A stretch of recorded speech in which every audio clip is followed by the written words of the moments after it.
Məzun gündəliklərinin yeni bölümünə xoş gəldiniz. Nə şey kavram var? Teşekkür ederim.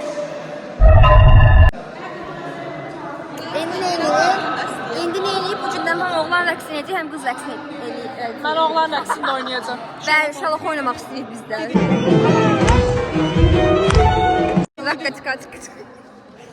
Başqa nə gəl? Avar oynayır, ne Nə? Avar oynayır.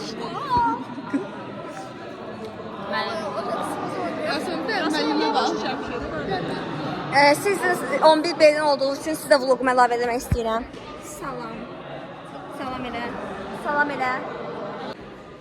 Bunlar da bizim oğlanlardır. Qeybətimizi bölmək kim olmasın da baş verir. Sabuyum balı taç. Hə? Şey vallahi. Ne inirsiniz? Aman ne? Aynı şeyle oynamıyor. Salam. Pose with the fans. Salam ana. O boyun posun devrilsin senin. Seni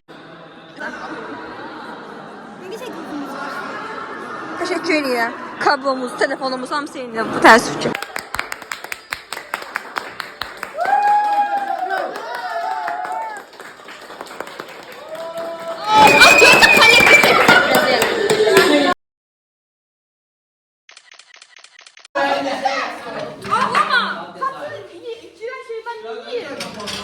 Əsas ləzzət oldu. Mən bunu sizə təhvil verim, mənim əlimdən gözümdən gəlmir. Başqaları yuyabilirsən, tort kəsənməsən. Mən yeməyəcəm bu dəfə. Batamadı Fatihəsləri boşqallar oradan görüyor. Baba çıxır, mənim ağzım. Mənim də var, valla mənim də var. Kimsizsin? Benim əlim var. Ya ben yaptım Ali. Ne şeydi bu?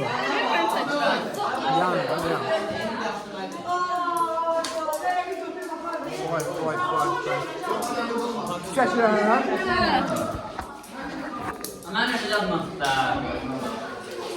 Oh yeah, she's in 156 bağlı otomatik düşəcək.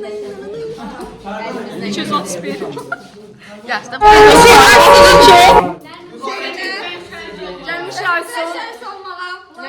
Nə şəhid olmalı? Abla Ferda verasiya. Təbii ki, necə bilirlər. Təbriklər. Güzel şans. Sən də. Fuat bakır Fuat Saat xeyirdə ver. Allah yayanlar eylesin. Ya, göldür bəs. Xeyirdə ver.